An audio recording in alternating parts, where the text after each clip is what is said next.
Son of a Glitch. The Simpsons hit and run. Homer and family take to the streets of Springfield in what can only be described as slightly more kid-friendly Grand Theft Auto. But of course, Hit and Run has a few entertaining glitches that make an already fun game that bit more comical. So let's kick things off with a fun little glitch that launches cars as far as the eye can see. It involves driving a car into a street lamp so the post is actually in the car and then stomping on it. As you can see, this catapults the car quite a distance and man is it fun to do. Simply drive into any street lamp and then once it begins to fall, get out of the car. For some reason, this stops the street lamp from falling over as it normally would. Now jump back in the car and you can drive through the post, which is, you know, completely normal. When the post is positioned in the middle, step out of the car once more and stand on top of it like this. Now do a double jump and then press the attack button to stomp. Now, results may vary, but hopefully you get an insane launch sending the car flying down the street. I love glitches like this where the effects are just so amazing. You just never know what you're gonna end up with. I mean, look at this. That's art right there. Should put a frame on that. Beautiful. Sometimes you might even be able to ride it some of the way. But without a doubt, the best is when it just gets shot across the map. Just look at this, it's insane. Needless to say, this is gonna destroy your ride at some point. I should probably go get that. This next glitch is another personal favorite of mine, simply because of how dumb it looks. This is the invisible driver glitch, and it's really easy to do. You'll need a car that's already driven by another character, for instance, the family sedan or Snake's car Bandit. Then you need to track down one of the many wasp cameras placed throughout the levels. These guys shoot electric balls at you. Yeah, I know. And if you can get them to shoot the driver of the car you're in, something cool will happen. Well, not if you're them. But hey, it's fun to watch at least. Now that they've been knocked out of the driver's seat, the game still thinks that that character is at the wheel, and so when you get back in the car, you'll have an invisible driver. This is the game that just keeps on giving. You can now go about the world like you normally would, only things look anything but normal. You'll still hear all the phrases that particular driver would say, but they aren't anywhere to be seen. Naturally, this looks ridiculous, but what's even more so is what happens to the character when they land outside of the car. Like here, the comic book guy just stands there doing nothing until you get in the car, and then he'll bounce up and down on the spot as if he were in the car too. Once you begin driving around, the character that's supposed to be driving will just glitch out like crazy. The best example of this was when I performed this glitch with Grandpa Simpson in level 7. He would just fall partway into the ground and then just clip back up again. I did this glitch with a bunch of different characters just for fun. Here's Homer looking dumber than ever, if that's even possible.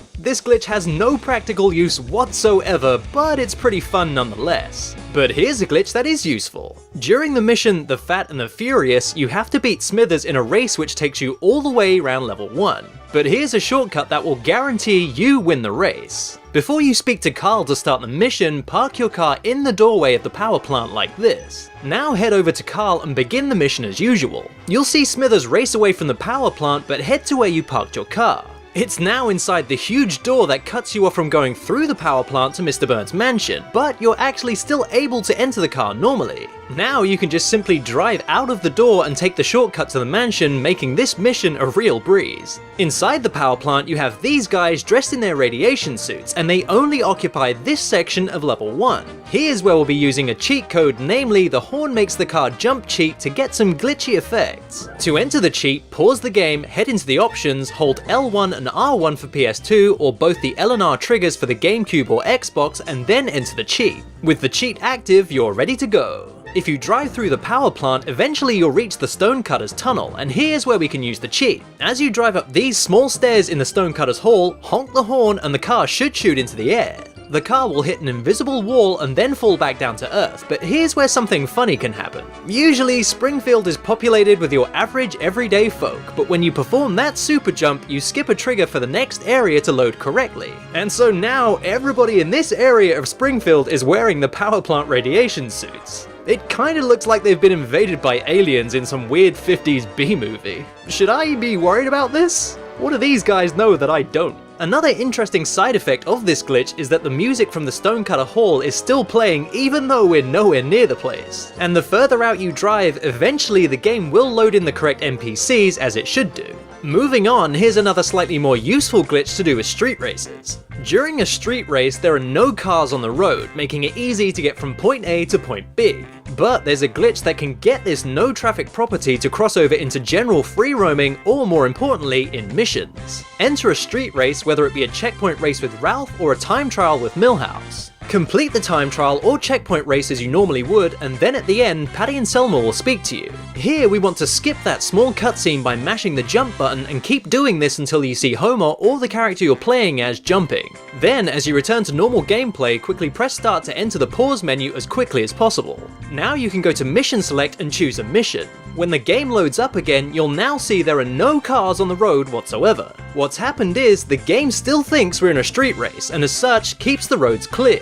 And this effect can now be carried over into a normal mission. So to demonstrate this, let's do a time trial race with Milhouse and set up the glitch once more. Okay, now the game thinks we're still in a race, let's choose a mission where the traffic can be particularly unhelpful.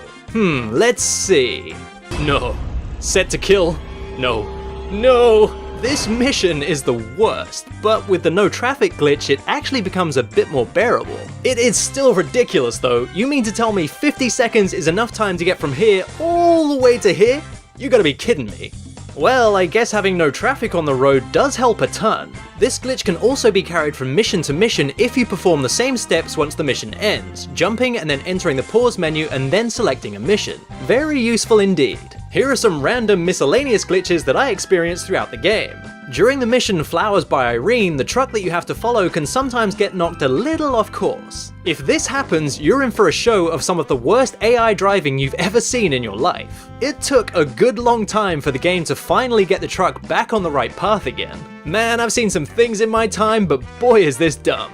For some reason, in level 7, if you stand on top of the swing sets and then interact with them, even when they've collapsed, the hitbox remains active and you'll just be standing in the air.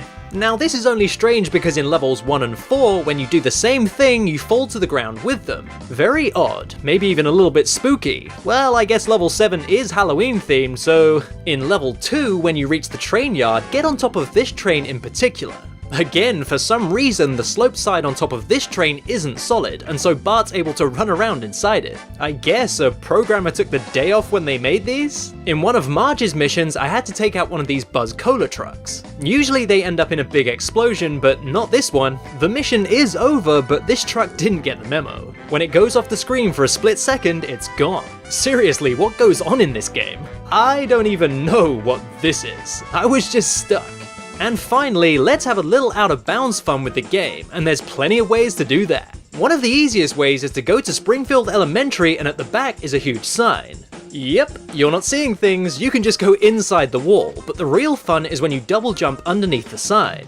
For some reason, you fall through the floor and land underneath the map out of bounds. It's just really odd that this happens, but it's not the only place you can get out of bounds so easily. In level 7, head to the power plant and make sure you have a car with a decent amount of speed. If you drive full speed at this wall, you'll simply drive straight through it and arrive out of bounds. Here I was hoping it would create a shortcut in one of the last missions where you have to get this radioactive waste to blow up the UFO. But there are so many invisible walls out of bounds that stop you from getting close, even though you can see the UFO right there. So close. There are other ways to get out of bounds, but we'll be needing the cheat from earlier to make the car jump.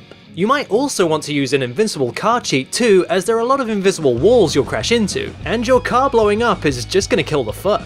Once you have the horn to jump cheat active, head for the broken bridge that leads to the other side of town. Now simply drive down to the small river and then use the horn jump to get over the void that places you back on dry land. There's no void point set out here as you're never able to reach this far out without cheats, so you're able to get out of bounds and drive around. You can drive around under the map, but there are a ton of invisible walls that prevent you from just driving back into the level from out here. Of course, you're also able to get out of the car and run around, but make sure you don't double jump as for some reason, you'll fall forever. To get things back to normal, just select a mission and things will be back to how they should be. You're also able to do a similar thing in levels 3 and 6. Get onto the big ship by the sea and use the horn to jump cheat to make it past the lighthouse and land in what's supposed to be the sea. Hey, check it out, flying boats. Sadly, there's never too much to do once outside the maps, but there is one more interesting thing I think's pretty cool within level 1, 4, and 7 whilst out of bounds. The only thing is, in order to explore this, you're going to need 100% of the game completed. Then we'll need an additional cheat on top of the ones we already have active, the Unlock All Cars cheat, which only works once you've finished 100% of the game. Those of you who have explored the levels to the fullest will know about the secret hidden cars in each level. One in particular, the RC car, has a small hitbox which makes it great for getting out of bounds with a little help from the cheats. But it's only in level 7, which is why we need the Unlock All Cars cheat to get the RC car in level 1. Finish the game 100% and then enter the options menu from the title screen. Now enter the Unlock All Cars cheat and you'll hear a horn sound to let you know it's working. And then resume the game on your 100% completed file. When you get back into the game, head for a phone booth and then press R1 for the PS2 or just the R trigger for the GameCube or Xbox. This will open up a sub-menu from which you can select the RC car. Okay, so now we have the RC car in level 1 and we have the horn to jump cheat along with the invincible car cheat, we're ready to go. From the Simpson house, drive toward the end of the street and then honk the horn to jump this fence. Other cars aren't able to get out of bounds here, which is why we needed the RC car and its smaller hitbox. If we head to the right, you'll see something in the distance. Keep driving that way and you'll soon notice that it's the Simpsons' living room just floating out of bounds. You can now see what you weren't able to before from the fixed camera, and it's really cool to see the house broken down like this to give the illusion of a real space within the world. The outside is just a textured plane and the Flanders house is a picket fence and a block chimney. The room has its own collision which prevents you from driving into it, but I just love how it looks like the set of a sitcom. It's so meta. You can also see some of the other characters out here like Lisa or Apu, and driving into them sends them flying. I have no idea why. The cool thing about this out-of-bounds Simpson house stuff is it exists in levels 4 and 7 as well, more interestingly in level 7. You don't even need to have the all cars cheat for level 7 as the RC car is already available in that level, so you just need the horn to jump cheat to get out of bounds. In level 7 you can also see Bart's room model as well, which is strange as Bart's room is also in level 4 as well, but not viewable out of bounds. Again, you won't be able to drive inside Bart's room, but it's really cool to see it like this. All in all, this is a great out-of-bounds glitch that really shows the inner workings of the game, the kind of thing that interests me about glitches in the first place. But there you have it, go and explore Springfield in a different way with the glitches you can try out in Hit and Run. And if you like this episode, hit that like button, share it with everyone you know and love, but most importantly, please subscribe if you want to see more from the series. Head over to the Facebook page for the show, I post updates and sneak peeks to upcoming episodes and keep you guys in the know about all things Son of a Glitch. Or you can follow me on Twitter and keep updated that way. Go on, try it, you know, if you want to.